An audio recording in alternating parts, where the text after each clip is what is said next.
اللہ من الشیطان الرجیم بسم اللہ الرحمن الرحیم۔ تمام سننے والوں کو السلام علیکم۔ رب اشرح لی صدری ویسر لی امری واحلل عقدۃ من لسانی یفقہوا قولی۔ اللہ پاک کے کرم اور فضل سے اور اس کی دی ہوئی توفیق سے سورۃ فاتحہ کی آیت نمبر 3 ایاک نعبد و ایاک نستعین کو ہی آگے ہم اس کے ترجمہ اور تفسیر کو بڑھاتے ہوئے آگے اس کے بارے میں جانتے ہوئے یہ آج اسی سلسلے کی دوسری ایپیسوڈ ہوگی، یہ دوسری قسط ہوگی کہ اسی میں ہم سیکھیں گے کہ رب تعالیٰ نے ہمیں کیا حکم دیا ہے۔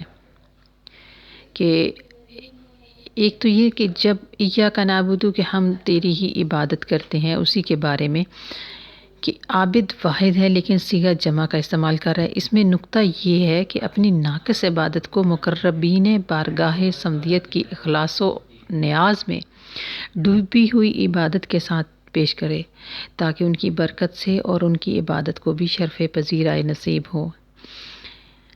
یعنی ہم صرف تیری ہی عبادت کرتے ہیں اور اسی طرح مدد بھی تجھی سے ہی طلب کرتے ہیں۔ تو ہی ہمارے کارساز حقیقی ہے، تو ہی مالک حقیقی ہے۔ ہر کام میں، ہر حاجت میں تیرے سامنے ہی دستے سوال دراز کرتے ہیں، لیکن اس کا مطلب یہ ہرگز نہیں ہے کہ اس عالم اسباب میں اسباب سے قطع نظر کر لی جائے۔ یعنی جو اسباب پیدا کیے گئے ہیں ان سے ہم لوگ الگ ہو جائیں۔ مثلاً کہ کوئی بیمار ہو جاتا ہے تو اس کے علاج کے لیے علاج سے کنارہ کشی اختیار کر لی جائے اور کہا جائے کہ نہیں ہم تو صرف رب تعالیٰ کی طرف ہی رجوع کریں گے۔ یہ بھی اسباب جو پیدا کیے ہیں اس عالم میں، یہ رب تعالیٰ کا ہی حکم ہے، اسی نے یہ راستے اختیار کیے ہیں اور اسی کے حکم سے یہ سب اسباب پیدا ہوئے ہیں۔ اسی طرح سے تلاش رزق کے وقت بھی وسائل معاش سے دستے بردار نہیں ہو سکتے کہ انسان ہاتھ پہ ہاتھ دھر کے بیٹھا رہے اور کہے میں تو رب تعالیٰ کی مدد مانگ رہا ہوں اور اس کی بارگاہ میں، کیونکہ اس نے رزق کا وعدہ کیا ہے اور وہی مجھے رزق دے گا تو میں ہاتھ پہ ہاتھ دھر کے بیٹھ جاؤں، ایسا ممکن نہیں ہے۔ اس جہان میں جتنا بھی یہ بنایا گیا ہے، تمام سلسلے بنائے گئے ہیں، تو ان کا سب اللہ تعالیٰ کی طرف سے ہی ایک طریقہ کار بنایا گیا ہے کہ انسان کو نکلنا ہے اور اس کو اپنے معاش کے لیے، رزق کے لیے تلاش کرنا ہے، وسائل اختیار کرنے ہیں اور پھر جا کر اسے جو اس کا وہ رزلٹ ہوگا وہ اللہ تعالیٰ محنت کا پھل عطا کرے گا۔ اسی طرح سے حصول علم کے لیے استاد کے بغیر انسان حاصل نہیں کر سکتا۔ کوئی بھی علم اگر آپ نے حاصل کرنا ہے، انسان نے حاصل کرنا ہے تو اسے استاد کی ضرورت پڑتی ہے، اور اسی طریقہ کار کو اسلام نے پسند کیا ہے، اور جو اس طریقہ کار کو اختیار نہیں کرتا تو وہ اسلام اور توحید کو کوئی سروکار نہیں، کیونکہ وہ جو شافی ہے، رازق ہے، رزاق ہے، حکیم ہے، اسی نے ان نتائج کو ان اسباب سے وابستہ کر دیا ہوا ہے۔ یہ راستہ اسی نے دیا ہے اور اسی نے ان تمام اسباب میں تاثیر رکھی ہے۔ اب ان اسباب کی طرف سے رجوع کرنا استعانت بالغیر نہیں ہوگی۔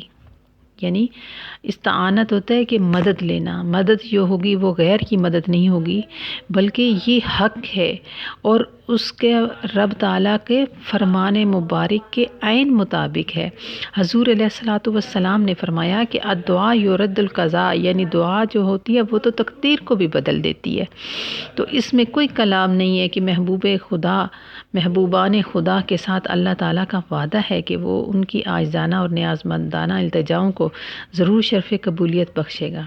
حدیث قدسی جسے امام بخاری رحمۃ اللہ علیہ اور دیگر محدثین نے بھی روایت کیا ہے کہ اس میں مذکور ہے کہ اللہ تعالیٰ اپنے مقبول بندوں کے متعلق ارشاد فرماتا ہے وَإِن سَأَلَنِي آتِيَنَّهُ ولا ان استعاذانی لا اعیذنہ، کہ اگر میرا مقبول بندہ مجھ سے مانگے گا تو میں ضرور اس کا سوال پورا کروں گا، اور اگر وہ مجھ سے پناہ طلب کرے گا تو میں اسے ضرور پناہ دوں گا۔ تو اب اگر کوئی شخص ان محبوبہ نے الہی کی جناب میں، خصوصاً حبیب کبریا علیہ الصلاۃ والسلام کے حضور میں کسی نعمت کے حصول یا کسی مشکل کی کشائی کے لیے درخواست کرتا ہے، یعنی دعا کرتا ہے، تو یہ بھی استعانت بالغیر اور شرک نہیں ہے، بلکہ اسلام کے عین مطابق اور عین توحید ہے یہ، اور بالکل یہ رب تعالیٰ کے حکم کے مطابق ہے۔ ہاں، اگر کسی ولی، شہید یا نبی کے متعلق کسی کا یہ عقیدہ ہو کہ یہ مستقل بذات ہے، یعنی خدا نہ بھی چاہے تب بھی یہ کر سکتا ہے، تو یہ شرک ہے، اور ایسا کرنے والا مشرک کہلاتا ہے، اور اس طرح سے کرنا اسلام سے خارج ہونے کا بھی اندیشہ ہوتا ہے۔ یہ مشرک ہو جانا تو ظاہری بات ہے کہ وہ خارج ہو گیا، اس اسلام سے نکل گیا۔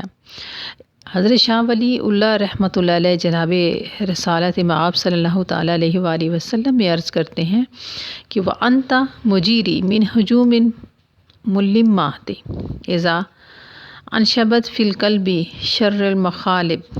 ترجمہ: یا رسول اللہ صلی اللہ تعالیٰ علیہ وآلہ وسلم، حضور مجھے پناہ دینے والے ہیں جب مصیبتیں ٹوٹ پڑیں اور دل میں اپنے بے رحم پنجے گاڑ دیں۔ یہ دیکھیں، یہ شاہ ولی اللہ رحمۃ اللہ علیہ جو ہیں وہ نبی پاک صلی اللہ علیہ وسلم کی بارگاہ میں التجا کر رہے ہیں، استعانت طلب کر رہے ہیں ان کی۔ تو یہ سب کچھ کرنا بھی اللہ تعالیٰ کے حکم کے مطابق عین مطابق ہے، اور توحید کے عین مطابق ہے۔ اللہ تعالیٰ ہمیں حق بولنے، سننے اور حق سمجھنے کی توفیق عطا فرمائے، اور ہمارے لیے یہ راستہ سہل فرمائے۔ وما علینا الا البلاغ۔